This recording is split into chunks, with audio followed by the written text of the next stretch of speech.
We'll call the meeting of the One set. Kane County Agricultural Committee to order. Do you realize we're the only county that has this? So where are you going in this? 102 counties in the state. I'd say it's a good We're distinction. always leading the way. Okay, we need a unanimous consent to approve the minutes. Miss Bates is the only one that can't hear Gotta it. take roll first. Oh, roll call. They don't say roll call. They don't say it here. Brown, Brown here. Froz, Copy, Opie's present. Leonard, Leonard here. All right. Sanchez, Sanchez here. Allen. Here, You have quorum. Shepro present. Shepro. Did you recognize Copey? Yeah, we did. Thank you very much. Mr. So we need a unanimous consent to approve the minutes. Brown will ask for unanimous Mr. consent. Brown does that. Mr. Sanchez seconds. I don't think you need a second. You Just- don't? No. Okay, we're No. going to approve the minutes unless somebody objects. Thank you. Okay? Is there public comment? Seeing none? We'll move on to Steve Arnold, who's still passing out propaganda. Propaganda. Mr. Kenyon Shepro, would you say propaganda for me? Okay, propaganda. You want to, Good morning. I apologize for my tardiness and my late propaganda distribution. I have given to the committee and the staff 3 items of information. The first is the most colorful and is relevant to some of what Mr. Tansley, I believe, will be talking about today. But it was also shared with county board and staff, I believe, on Friday of last week. We sent out to local government information in a publication we call LINK, Local Information News and Know-How. And this issue was primary about the value that livestock adds to local economies. The page that you have in front of you this morning is Kane County specific. So I encourage you to take a look at it at your leisure. And if you missed the link publication, I do have a copy of that. I just have one. It's about a 14-page publication, but I can circulate that this morning or send it out again on demand if anybody would like to see it. The second handout this morning is about a Live Local food conference in Peoria. I did say that like a question, I believe. I think it's in Peoria. East Peoria, yes. So it's a conference by the Farm Bureau in partnership with the Illinois Farmers Market Association. And again, you can look through the release and see a little bit about what's going to be on the agenda for that conference. It's a conference that complements the conference that the county is doing in McHenry next week. And then the third thing that I handed out is just a release that went to newspapers today. We will begin our 3rd decade of shopping sprees on Monday, next Monday at the Batavia Jewel Osco, where Senator DeWitt and Representative Ness will participate in a shopping spree to benefit the Salvation Army of St. Charles and the D300, District 300 schools food pantry. A couple other things I would like to cover real quickly. Kind of quietly, last week, we distributed information to local meat processors, small processors, so not to the Smithfield Foods of this world, but to small meat processors about hazard analysis and critical control points training and certification. The Illinois Farm Bureau has developed a program, a pilot project in cooperation with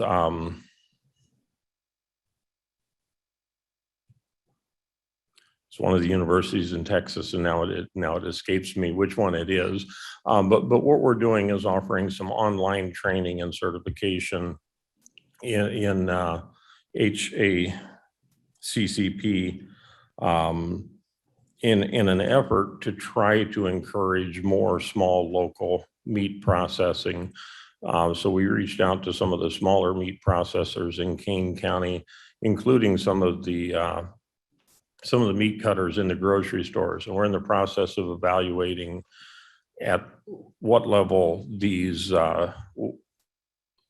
businesses need certification, and whether it comes through the health department or whether it comes through the Food and Drug Administration or comes from the federal level, in the hopes that we can offer that training in an online format, so that those businesses don't have to send employees for a couple of days to take training off site.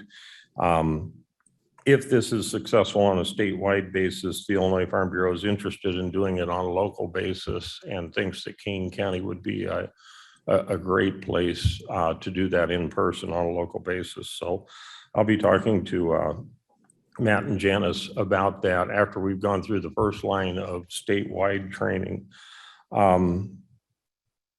Just a few other announcements. This kind of complements what Jody is going to talk about this morning. We offer water testing for well water 2 times a year, and we do have water testing for our members who can come in and pick up water test kits from the Farm Bureau, the Soil and Water Conservation District, beginning tomorrow and going through March the 7th.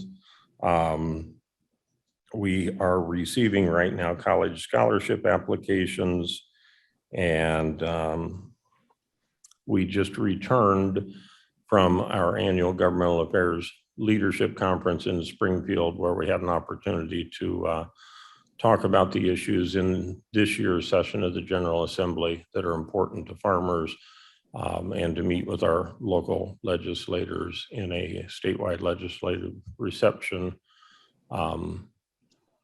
And I believe that's about all I have to report on, Mr. Kenyon.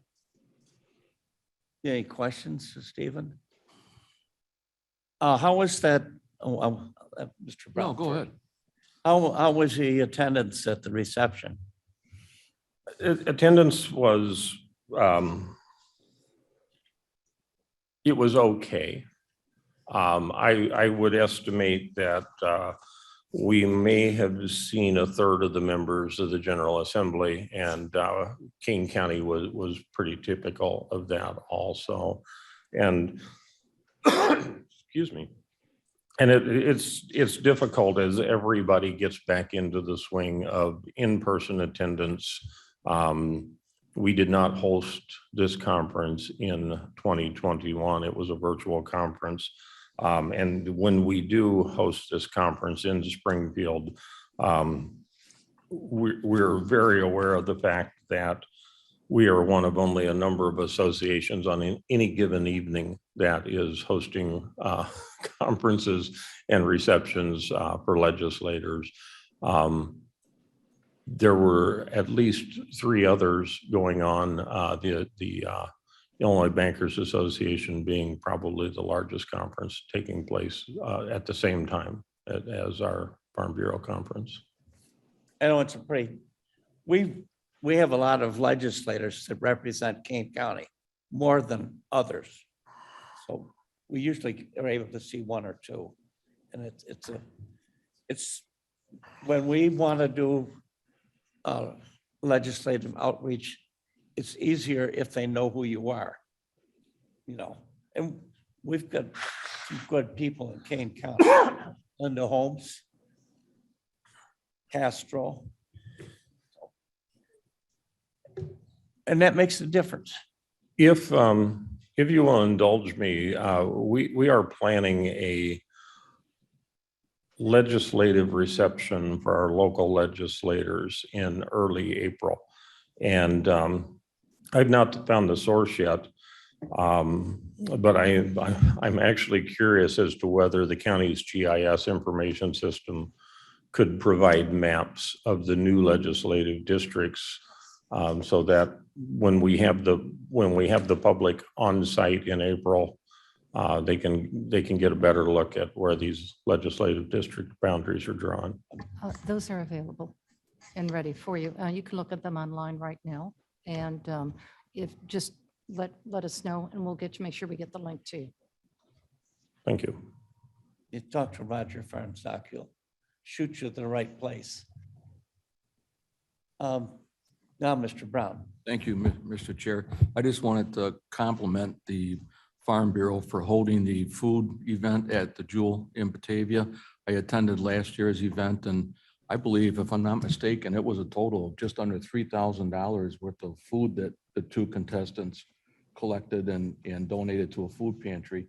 And so I think it's, great that the Farm Bureau organizes this, and I think it's great that the Batavia Jewel participates in it, because it's $3,000 worth of food that's going to some good cause. And I have to say that Suzanne Ness runs extensively, literally runs. So Don DeWitt is going to have have to get some exercise, going to have to get into training a little bit. It's pretty fun to watch because they just go through and throw food in a basket, but you can only have so many of each item. You can't go to the liquor aisle or the meat aisle. No. I was thinking about the caviar aisle. No, the caviar, right.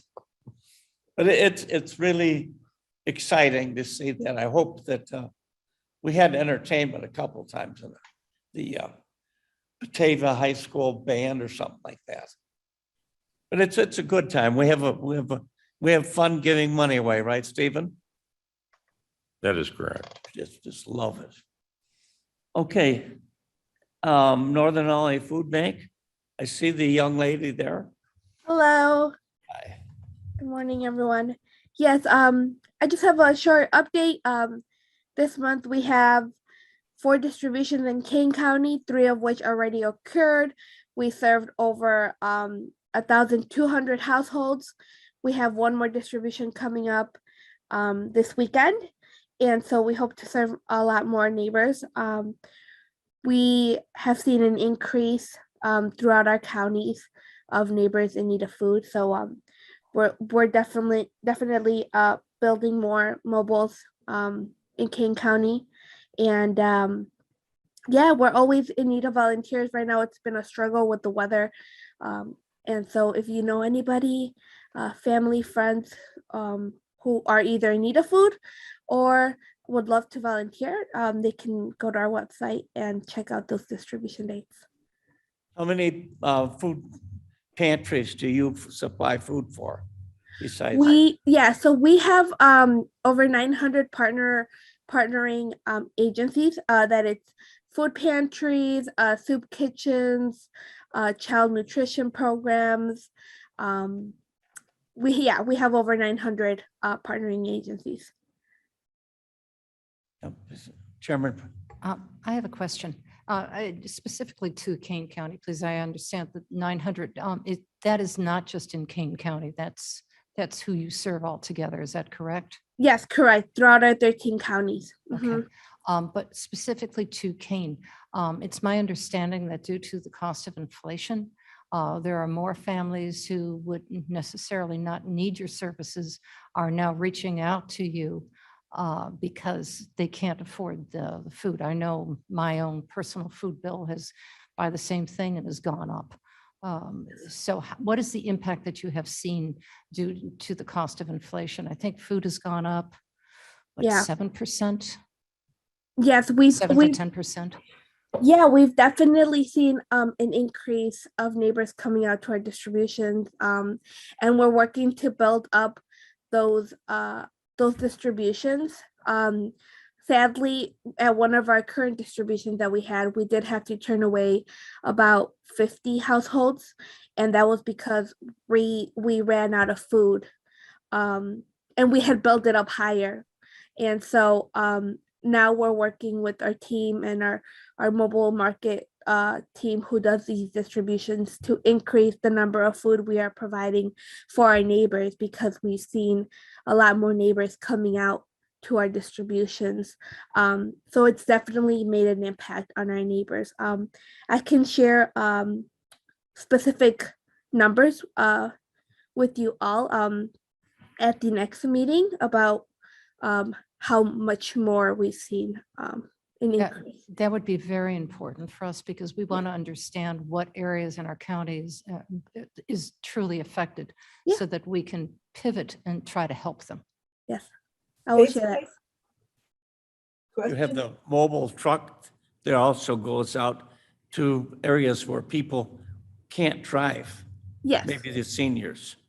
Yes, so we do That's- have a program called My Pantry Express, which does do deliveries now through DoorDash. We have partnered with DoorDash, so we've seen that be very helpful, especially for our seniors who can't drive. We're able to distribute food directly to their households. Very good. And how about the backpack program? How's that being Yeah. sustained? Yeah, so the backpack program is we partner with our elementary schools, middle schools, and high schools, and the students are able to take food for the weekend. So on a Friday, they'll pack up lunch, breakfast. They'll be given lunch, breakfast, and dinner for the weekend, and then when they come back on Monday, they'll get their bag again. Filled with more food for the weekend. And they also provide like snacks and after school meals for students who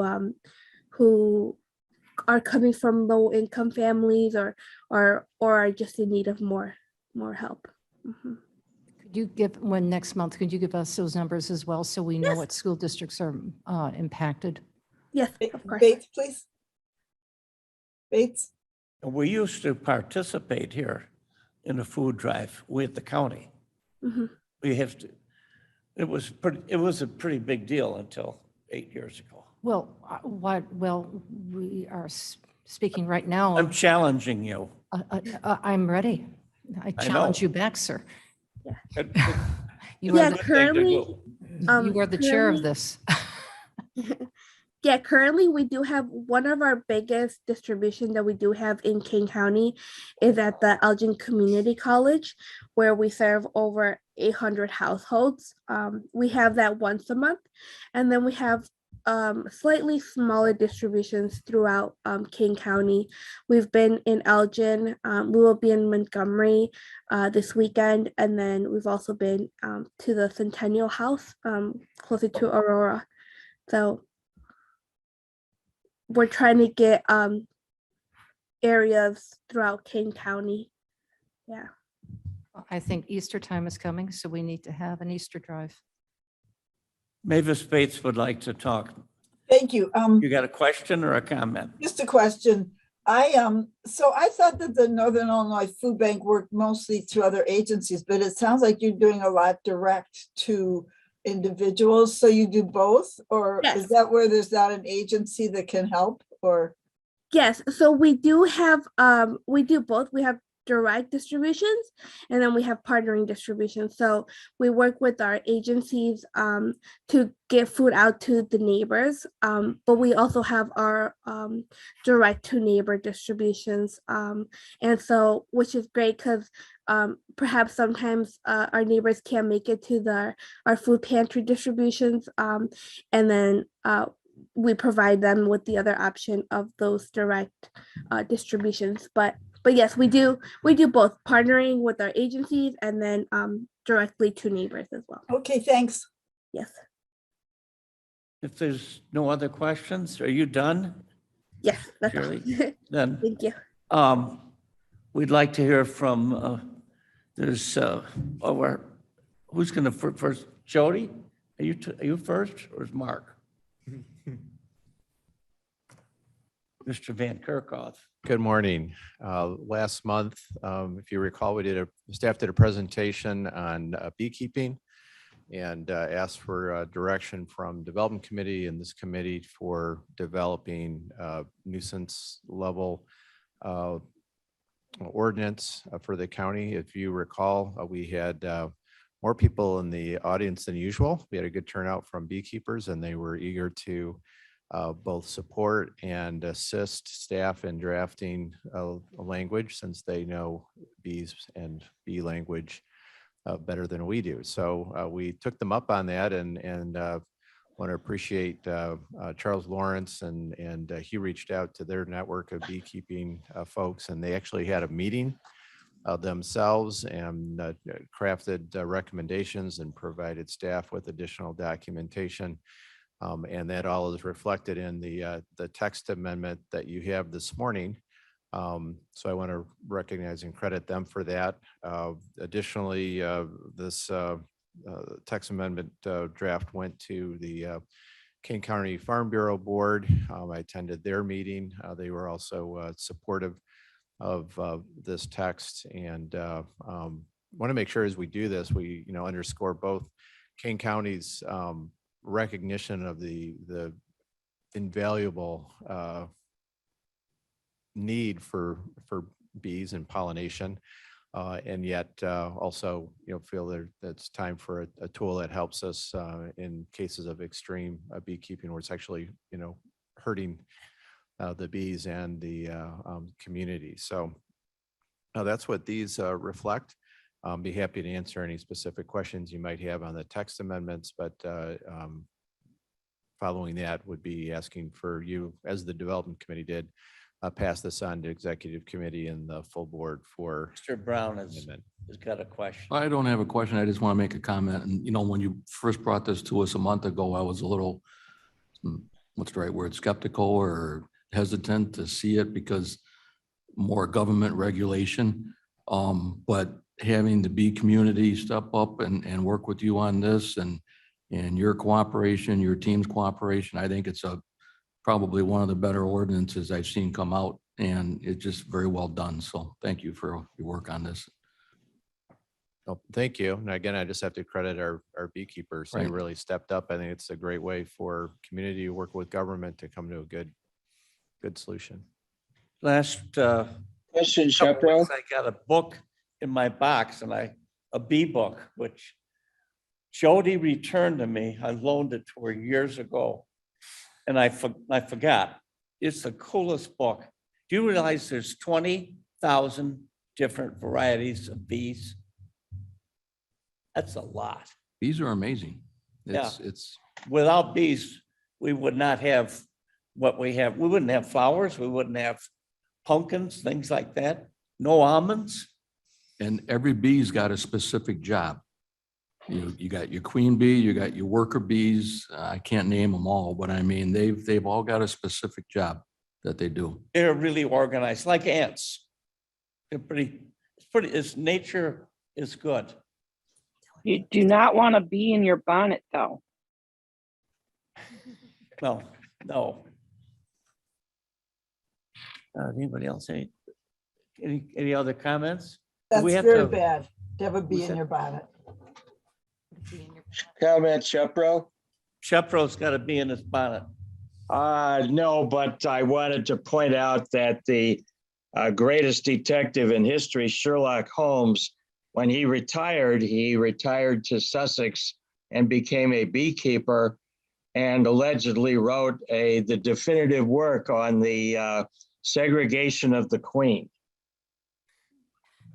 Yeah, thank you. But there's always an educational moment with Ken Shepro. And this is something we can take home. Ken, little you realize he conversation. was a pretend person, right? Yep, Mr. Chair, sure. Brown speaking. I noticed we don't have an ordinance number on this, but I would move for the approval of this ordinance. I'll second. Mr. Sanchez seconds. Is there discussion? Comment, Shepro. I believe it will be given an ordinance number when it reaches the county board for a final vote. Correct, it gets booked. Okay, is there, I have one quick question, Shepro. oh, This is not facetious. We talked a little bit about this, at the last meeting, but I'm wondering, Mark, what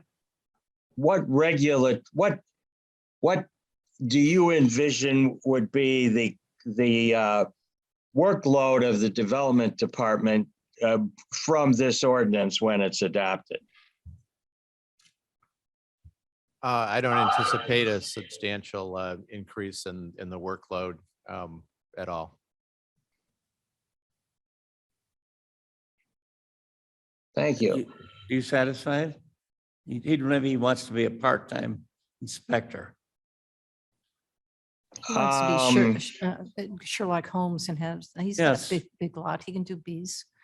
and Well, study he them. wrote about it. I guess he kept them. I'm talking about you, sir. Well, did Perry Mason do anything with bees? Not that I'm aware of, but there is how would I put it? I believe there is a prohibition against county board members having any other office other than a member of the Board of Review. So unless the bees are applying for tax breaks, I think that would be precluded. But you never know what the future will bring. Are we ready? Mr. Brown says, move it along. We're Let's ready to move it vote. along. Mr. Chairman, this is Alan. Mrs. Allen, Mr. Brown's in a hurry, so quick. I actually have the bonnets that the bees could be in, so I just wanted to compliment staff because of what Mr. Brown said about the government shows up at your door saying we're trying to help you, and people just say, please just leave us alone. That's the best help you can give. And I'm sure that all of us attend events in the summer where people have gone to some trouble to try and draw yellow jackets away from the crowds of people.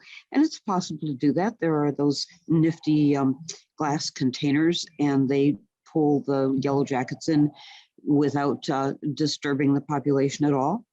And so I just want to compliment staff on being receptive to the community most involved, saying, if you want to help us, great, but listen to what kind of help we need. You don't want to have the guy who got stung by a yellow jacket saying Kane County needs to have a bee regulation. So I really appreciate, Mark, that you went to the trouble and were receptive and tried to make this something that works for everybody. Because as Mr. Kenyon says, those bees are really important. Thank you. Mr. Shepro, you can research that and see if we're also leading the way in bee ordinances. We're ready to vote. Roll call. Brown, Brown, yes. Copey, Leonard, Leonard, yes. Copy belated, yes vote. Thank you. Sanchez, yes. Allen, Yes. Kenyon. Yes. It's Was passed. that a It'll pun move- from Mr. Copey? What'd you say? He said he belated. Okay, Believe it or not. okay. We're ready to move on? Are you done? Jody Molnar, water testing. Thank you. Is this not, I don't think this one's working.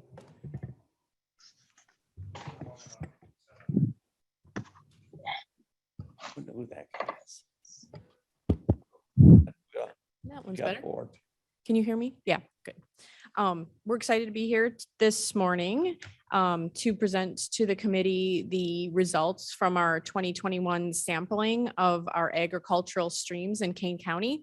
I want to give credit to Rob Linky of our staff who did an amazing amount of work and literally a lot of the heavy lifting.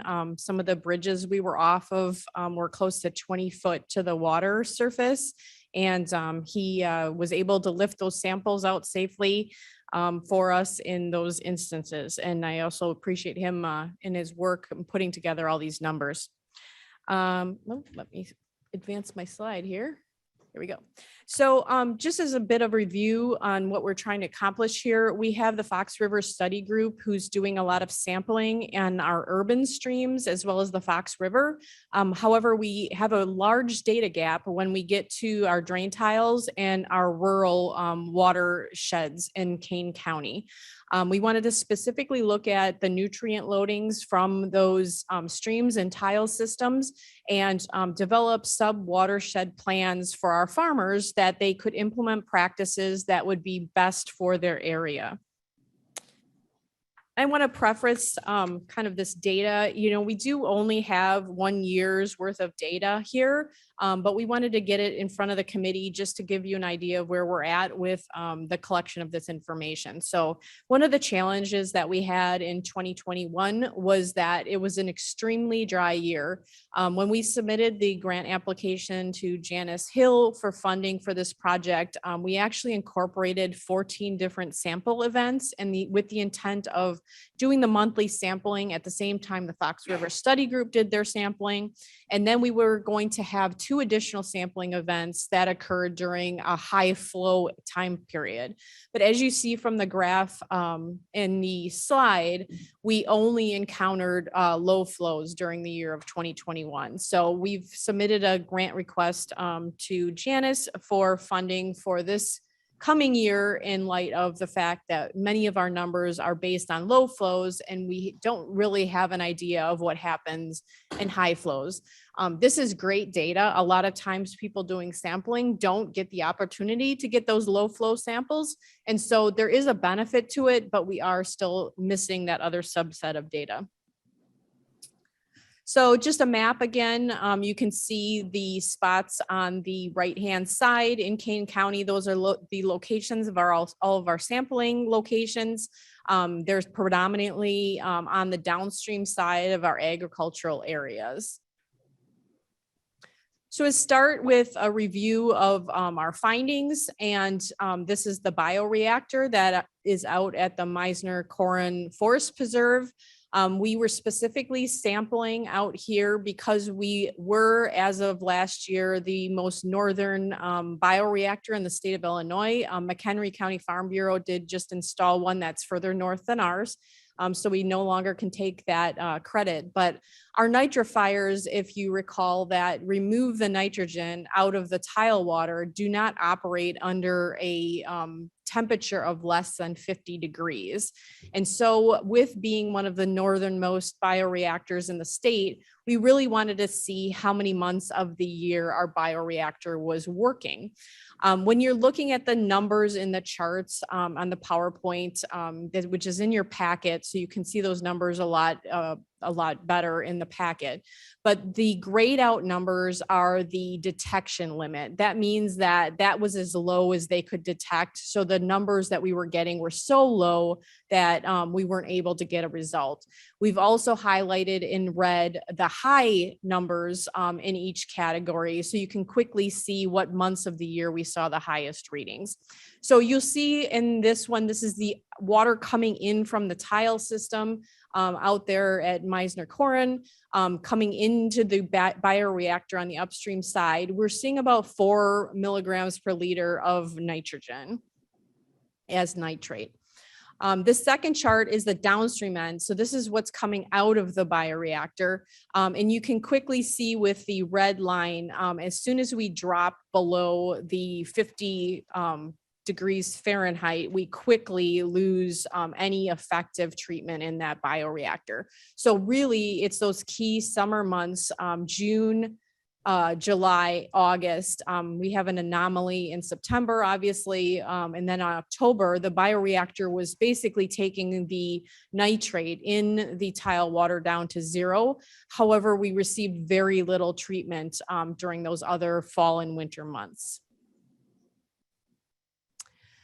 The following slides are our tile sampling. So these do not have the bioreactor treatment ahead of them, and they're in various areas of the county.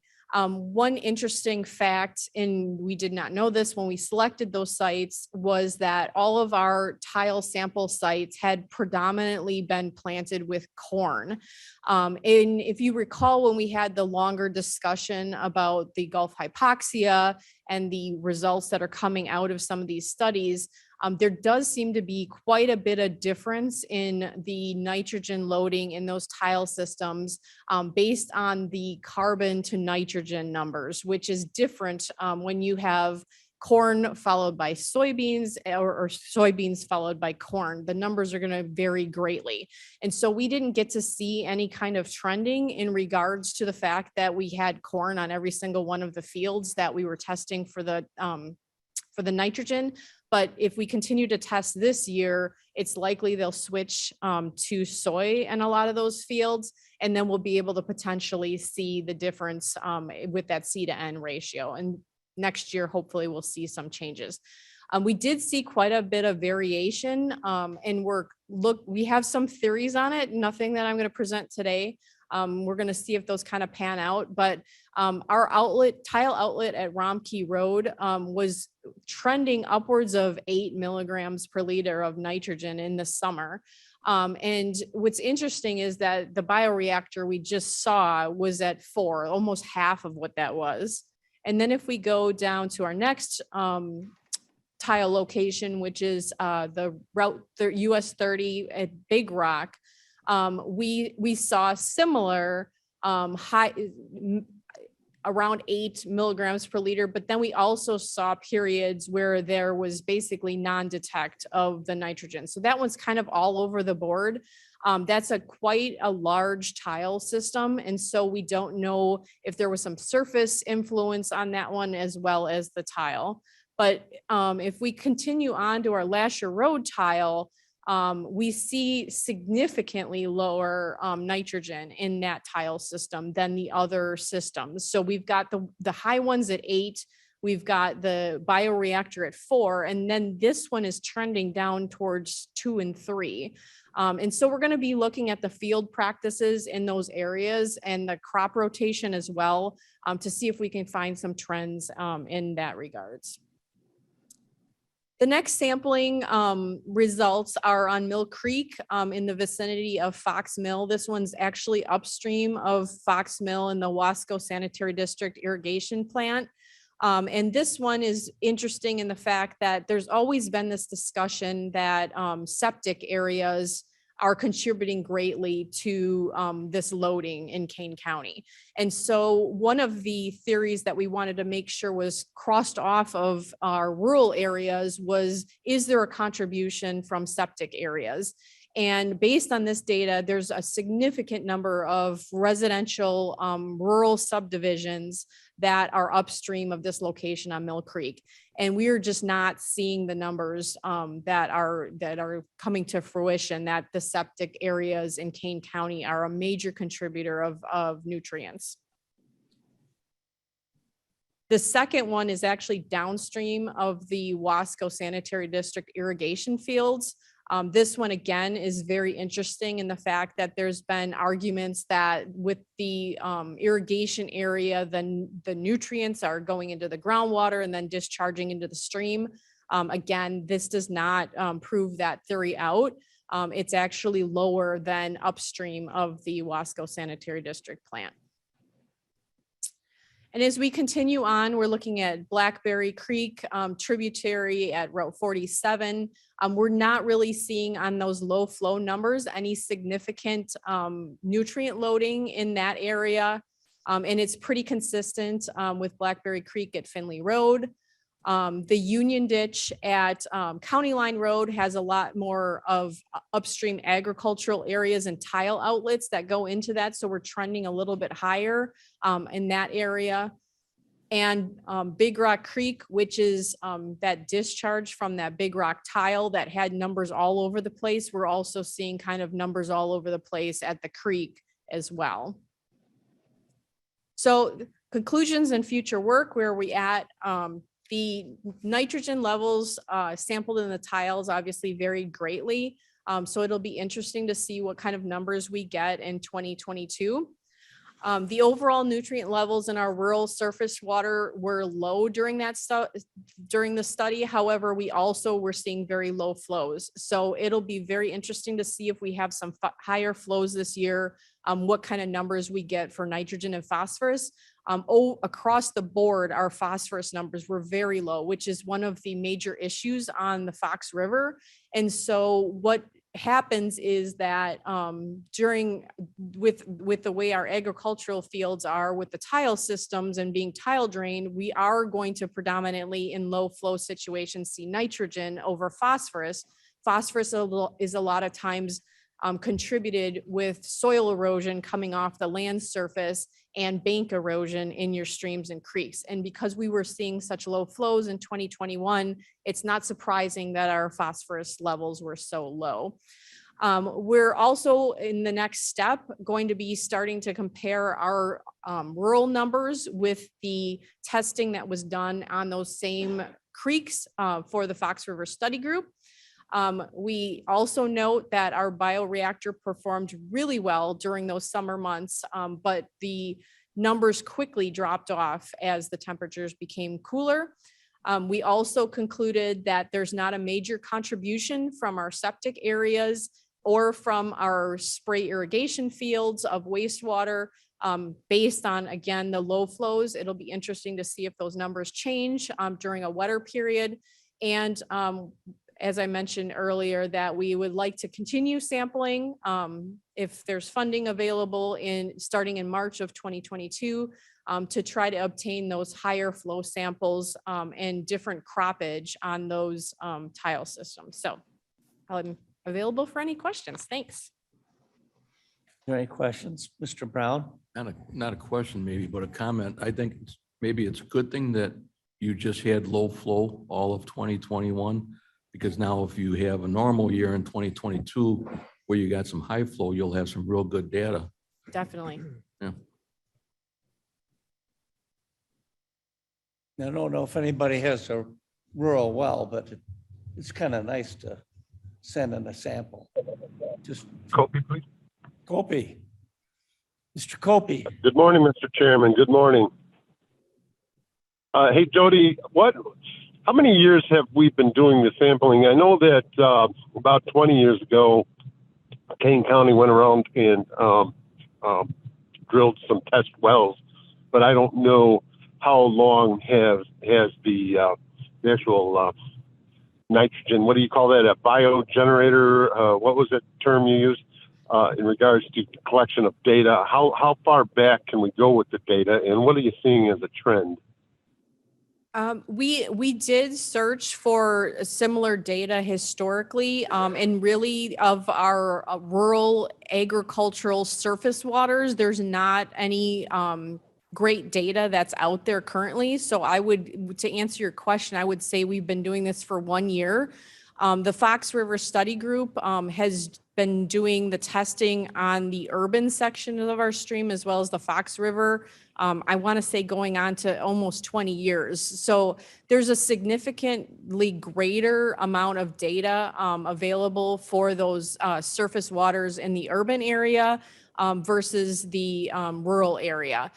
In regards to wells specifically, we've been working with Illinois State Water Survey on the 64 wells spread throughout Kane County for about 15 years. And that is tracking a lot of chloride issues that are going up in those shallow rural drinking water wells. And we do have a grant application into the ARPA committee to do the sampling that would be due in 2024. Thank you. I have another question, Mr. Chairman, if I may. All right. Thank you. Jody, on the samples that we collect, is there a long-term storage capacity on those, or do they deteriorate over time? The samples have to be returned to the lab in several hours after they're taken. And so once we collect the samples, they're immediately driven to the lab in Naperville for analysis. So we get the data from those samples about a week after we drop them off. And the samples are, once they test them, because there is reagent in the bottles that we're using, once they test them, the water is disposed of. Any other questions? Thank you. That's all I have. Thank you. Bates, please. Bates? Is Hi. did you call those bioreactors? That's, We have a bioreactor at the Meisner Corin Forest Preserve that was installed about 4 years ago, correct? What's Is a that- bioreactor? A bioreactor is a chamber that's filled with wood chips. And it allows the nitrifiers to go into an anoxic without oxygen condition to remove the nitrogen from the tile water. And so the drain tiles in the field out there are directed into the upstream end of this wood chip area. The water flows through the wood chips. The nitrogen is removed and then it comes out as cleaner water. okay, that answers my question. I was wondering, was that a test tool or a cleaning tool? It's a cleaning tool, and it's a practice that's being promoted as a way to remove nitrogen from tile water, which is a major issue in Kane County. And the application of that is difficult because we are so far north that you don't get treatment year round. And so in partnering with the Farm Bureau, we received a grant a couple years ago to install that bioreactor as a demonstration project and an educational piece for our farmers who might be considering installing a similar type treatment system. Thank you. So all this data we've been looking at, that was nitrogen, correct? Yes, because of the fact that we had so low of numbers, as you see in those charts, all those numbers that are grayed out are below the detection level. Yeah. The nitrogen was the major item that a lot of the samples, we saw positive samples for. Again, as Mr. Brown points out, it might be very interesting to see with the higher flows. We might have a lot more hits on phosphorus. And so we might be seeing a lot more graphs for phosphorus if that does hold out this year. Because phosphorus is the most loading nutrient, isn't it? Not necessarily from our farm area. It might be nitrogen, and certainly nitrogen is a major contributor to the Gulf hypoxia issue. Okay, thanks a lot for letting me ask all those questions. Thank you. Mr. Brown? One more question. So if you had a bioreactor on your property, what type of maintenance do you have to do? So I mean, like every so often you have to change these wood chips out, and what do you do with these wood chips? Is it a issue? Yeah, after time, the wood chips do need to be changed out. They're looking about 15 to 20 years at this time. So it's not like an annual type of thing, but once they break down, then your treatment it'll degrade and you start seeing those numbers starting to go up. And at that point, you probably need to pull out your wood chips and you can use them as fertilizer. I mean, they're basically broken down mulch at that point. Thank you. Okay, we'll move along. Janice Hill. Good morning, everyone. Thanks, Jody. Oh, this is not mine. I sent you that one. Yep. That'll be Matt coming up. I will be Oh, we talking got. about climate was smart incentives. Putting Matt in front of you. You can do that if Blair hasn't changed it out. No, now we're climate smart. No, incentive. he's fast. So there we go. I've been before you before to talk about the Donnelly Foundation grant. It's a project that we worked on for a while to get submitted for funding. And I'm very happy to tell you that Kane County is a recipient of $100,000 from the Donnelly Foundation for the project Climate Smart Incentives. And it's going to be a fast moving project because this project, final report, you can see when it's going to be due. So let me tell you a little bit about remind you what the request was. But first, wanted to remind you too about the Donnelly strategy. And this was the first year they've moved into working with agriculture. They've been primarily in natural areas, natural resource funding. But because of our reputation in farm programming, they were very generous with us. We want to make sure that our response in this project meets the things that they're looking for, which you can see the strategies there that they're targeting for their efforts. Our category that we submitted fell into two primary areas: fundraising and engagement. All the great work that we do costs money to do. And so we know, although we've relied quite a bit on riverboat funds, as well as state and primarily federal funds for farmland protection, local food work, water sampling, all those different things cost quite a bit of money to do and are expensive. So we need to broaden our funding options. And so they understood that, and the fact that fundraising also involves partnership and engagement. And so that effort as well is something that we want to broaden to be able to do that. So that's probably about half of the work that we do, and we hope that that will then benefit more funding. The second half has to do with climate smart, what we had titled Climate Smart Incentives for Farmers. In the experience that we've had working with farmers through the program, we know that farmers need more information first to be able to improve practices on their farm. They want that information. There's a lot out there. So sorting through that and bringing resources to Kane is really important. Second thing is money.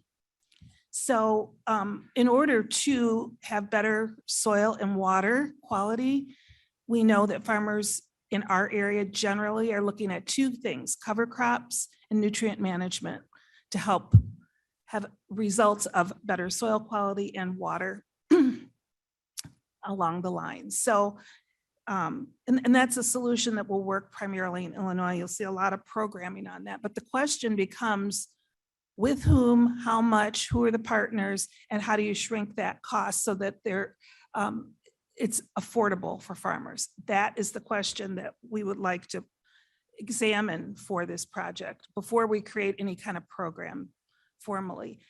Also, to keep in mind, conservation incentives are a required element of our farmland protection cases going forward for RCPP. So if you're going to work with our new program, you need to have some kind of practices. And that's not something that farmers don't want to do. It's something they do want to do. They just need to make sure their costs are covered, that they're doing trials, they're allowed to experiment with that, and that we know what the costs are, and we can help them close the gap on the funding. And so those are the things we're going to be doing. I wanted to let you know that we don't have a budget amendment. The money is, we received the first $50,000 and that money is in the account, haven't spent it yet. But we want to develop programming on those two categories before we bring you the budget amendment, so that you can see what the programming is before we actually adjust the budget formally.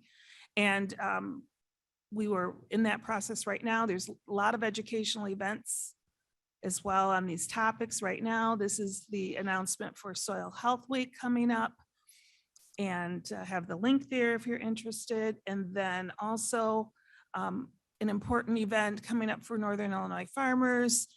We are a partner in this, and so I helped to develop the program. We have two guest speakers that are going to be very interesting. Austin Omer from Illinois Farm Bureau. I've worked with him before. He's excellent. And he will also be introducing Andrew Margonaut from University of Illinois, who will be talking about some of these same topics on soil quality and carbon capture and what that all means for farmers. Then we have lots of other speakers as well. And most importantly, farmers that are doing the work on the ground and how they're using federal incentives. So not just experts, not from the field, but also experts who are doing the work, those farmers. So it's a free event. If you know any farmers, specifically for the farmer audience, and if you know of any farmers that would like to attend, Steve has been very helpful in getting this word out for us from Farm Bureau, but let us know.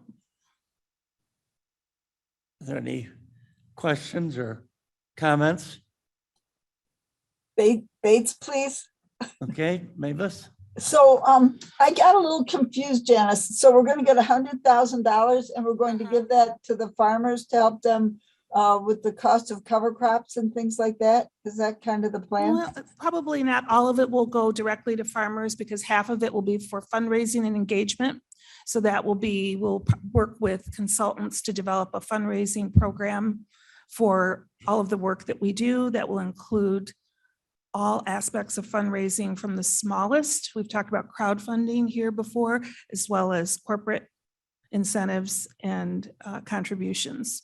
The Okay, full that's gamut. okay, I get it. That's what you said. Use Yeah. some money to get more money. What Correct. about no-till? Is that high up on that list of cover Well, I crops will and tell- nutrient management? I'm not an expert, but I will tell you what I've heard from the experts. And I will tell you how we will apply it to our program. First of all, each farm will have their own farm plan. It's incentive, not required. So these are farm plans that are developed by the farmers themselves with some soil and water experts. Generally, across the board, the best results come first from cover crops and nutrient management, and then a reduced tillage, not a no-till. Okay, thanks. Possibly, Thank you. possibly. That's very, very general, but. right. Okay, So yeah, about half of that money will probably go directly to farmers and farm resources, and roughly half is going to go toward fundraising. cool. Thanks. Farmers are encouraged to buy insurance for their crops.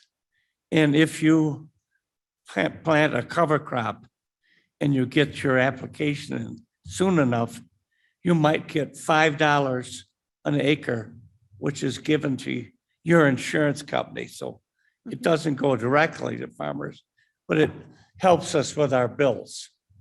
But you can always contribute to me directly, so. Cover crops cost $40 per acre, right, Janice? You were on that call? Yeah, we were on the Chicago Farmers webinar, listening to Andrew Margonaut and some of the other experts. I've heard that number before. And I mean, the main thing is that the federal incentives don't cover that cost. And we know that all of these transitions and practices cost money. And that's part of what we're going to be measuring, not only the science of the water and soil sampling, but then if a farmer wants to make changes on their farm, what's that true cost? And we know now that there's not that. So who's going to fill in that gap and what that is? And I will say too, it's really important. This is a pilot project and will help us develop permanent funding sources, because that's what's going to be needed. We know that the federal government doesn't cover the full cost of that. So studying all of this, the work that Jody just did, that informs this project. All these are pilots, but we'll eventually need permanent funding. All right, well, Mr. Chairman, is that it? Is it Debbie Allen? it is. I just wanted to say congratulations, Janice, once again, being out on the cutting edge and looking for money and trying to figure out ways to help. This is what you do that's especially wonderful is the networking. You connect all the dots that you can. You tie everybody together. You find rich people with money and people who are trying to find ways to pay for their cover crops. I just wanted to share an anecdote. One of the programs that my husband enjoys watching is the ones that have to do with zoos. Zoos have allowed television production companies to come in and show what's happening behind the scenes with the animals. And a quote that caught my ear was one of the directors saying, you know, we have these PhDs, but we really have to be careful to keep a lot of old farmers around. I like that. Mr. Chair? Is this Ms. Bates, Mavis? So if the insurance companies are giving $5 per acre, like a discount, right, for cover crops, does that mean they think that cover crops will help ensure a better crop, cash crop? Oh, Well, I would say that our challenges in the Midwest when it comes to climate, and the whole reason that we're addressing this is that we're seeing either extremely dry conditions, like Jody pointed out, or flooding. Those are our two challenges. So I don't think it's as much the result of the crop, it's the process in adapting to climate. Steve Arnold's nodding. Did I do that right? if you come to the next meeting, you and I can talk about it, Mavis. Okay. Yeah, and wanted to also comment with what Mrs. Allen said too, that we, in terms of engagement, watching farmers do the work and watching all this conservation work, the research that Rob's doing, seeing that visually is something that we have in mind. So stay tuned for that. We'll be bringing you more later. All right, we have to move on because we have a room full of lawyers now. There's another committee after this. So, Matt Tinsley? Tinsley? Yes, thank you. So I am happy to announce that we have received another smaller grant from Compeer Financial. This is a $5,000 grant that we applied for to do a market assessment. And it's going to be focused on livestock production and the demand for local meat products. I want to thank Steve for sharing some of that economic data on the importance and the impact of the livestock sector in Kane County. It is an important and a significant sector, and we certainly have learned that in recent years from some of the surveys and analysis that we have been conducting. So this market assessment is driven in part by some of the feedback that we received from the regenerative grazing event that we hosted back in October. We did an evaluation as part of that, and we learned that assistance with developing business plans and support for marketing and selling meat products was something that these livestock farmers were interested in. So this was our attempt to provide that level of continued support. Just a couple of quick stats on the livestock sector. In the state of Illinois, there are around 20,000 operations, and in Kane County, we have 181 operations as reported by the last U.S. Census of Agriculture. And I would just note that there are fewer farms, accounting for the fact that you have individual farms that have multiple livestock operations. So you might have, some farms that have a cattle and, chicken operation or hog operation. So you could have a number on one farm, but this just provides kind of a quick breakdown of, what the number of different livestock operations are that we have across the county.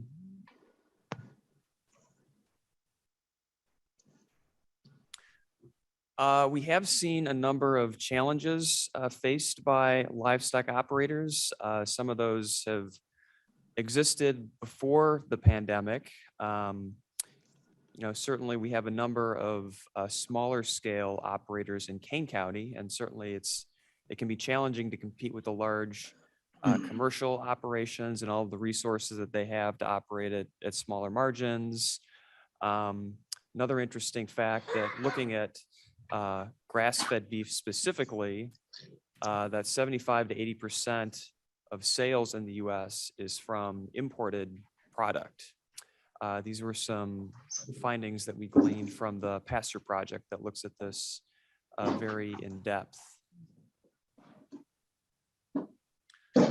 Looking a little bit closer at Kane County, this is some information that we pulled from the last the evaluation that we did as part of the regenerative grazing event, and also the operator survey that we did in 2021. There were a number of operators that lost their sales contracts. A lot of that was due to the instability and changes in the supply chain, and that resulted in some of those contracts being lost. I did know of one hog farm operator that lost a contract that was worth several $1,000s. And another challenge linked with the pandemic, but also just another general challenge for smaller livestock operators is having that access to processing facilities around the region. There's a limited number of facilities. Obviously, a lot of those facilities were shut down and had labor issues during the pandemic, and some of that does persist. But these, these do tend to fall very heavily on those smaller and more specialized livestock operations. So in terms of what we're going to be looking at with this market assessment, we do, on the first part of this, just have a clear understanding of what the challenges facing these livestock operators is. That's going to help us be able to continue to provide targeted support, sharing information about trainings that address specific challenges that our livestock operators in the county are facing. But what we really want to focus on in terms of the benefit for these operators is to illuminate the market opportunities that might not be entirely obvious or accessible at the moment, just to be able to help them, fully capture the unmet demand out there for local specialty meat products.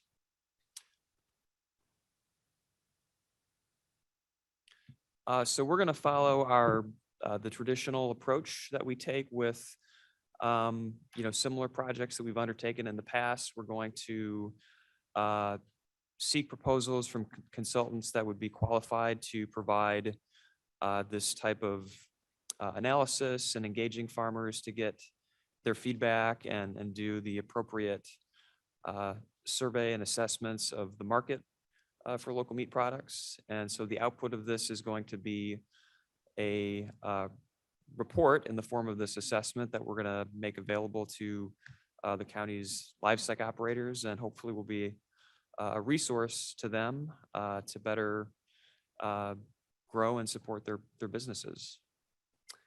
And in conjunction with this, we do have a budget adjustment on the agenda. This is just to receive the funding and adjust the Growing for Cane budget to reflect this $5,000 grant. So you're moving to that. We can move right to that. If there are no questions, absolutely. We have a resolution to. I think Steve has a question. My question is whether this assessment will take in dairy, wool, in addition to meat. And when you look at specialty markets, I think there's even some production of some high quality beef like Wagyu beef.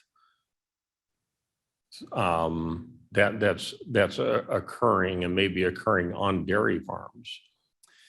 That is certainly something that we could include if, given the obvious economic impact and benefit of those additional operations. Typically, what we have to consider, though, when we're working with consultants is we usually have to, be prepared to adjust the scope of the assessment that they're going to do based on the funding that we can offer. But that's certainly something that we can include as part of our ask. And then if we have to, negotiate from there, we can prioritize certain topics to look at within that, but we can certainly include that. Yeah, I'm just here trying to get you more money, Matt, to expand your scope. We appreciate that. Bates, please. Okay, Ms. Bates. I won't keep the lawyers waiting too long, but our meat CSA, community supported agriculture farmer, has now started doing his own butchering. Is that something you'll be looking at if these small farms can start doing their own processing? Yes, that is absolutely something we would want to look at. Yeah, pretty much the whole sequence of the supply chain is something that we want to be able to capture for those local livestock operators. Okay, great, thanks. Butchering is regulated and you have to have an inspector to inspect the meat. So there's almost no home butchering done legally. Oops. So, and Mr. Van Kerkhoff?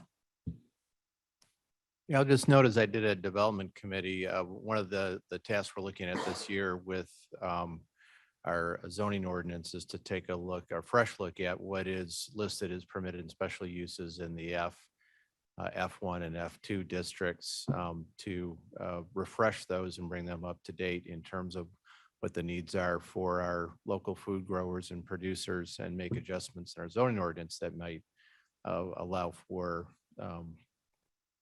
easier routes for produce stands, limited butchering, that kind of thing within our zoning ordinance. So there's the other regulators, but we're going to make sure we're as friendly as we can be with our zoning ordinance. So it's an opportunity for Mr. Sanchez to get into. Sanchez meats, he could start a butchering shop. We have to go a long way, maybe 75 miles to find a butcher shop to do this. So there's money to be made. Jared, you and Mr. Brown could do that. We'll need a small loan, Mr. Kenyon. Yeah. So we need to vote on this resolution. Somebody want to make it? Mr. Brown? Mr. Sanchez? Leonard moves. Okay. Is there discussion? Or we're ready to vote? Brown, Yes. Copy, Copy, yes. Leonard, Leonard, yes. Sanchez, Sanchez, yes. Allen, Alan, we're always grateful for money. Kenyon. Yes. Yes. Okay, we'll move the resolution along. Is there any new business? Seeing none. Motion to, not motion, but I'll ask for unanimous consent to replace the reports on file. Mr. Brown puts in unanimous consent. Seeing no objections, there's no exec, and we're right up. So we got the lawyers. One thing, I have the question today. Where is the location of the bioreactor in Kane County? Nice and Corn Forest Preserve. Say it, Deb got it. What was that? She got it. Who? Deb. Deb? We Oh, all know right. the answer. It's okay. That's correct. So you get that Mr. Brown was sent here to make sure he got in line for the prize, and you'll get a jar of honey. Should I put it in your box, Debbie? That's lovely, but I have a jar of your honey, and as you have You have to noticed. come down there to get it. All right, thank you very much. Motion to adjourn. Move we adjourn. Sanchez seconds. All in favor, say aye. All right. Aye.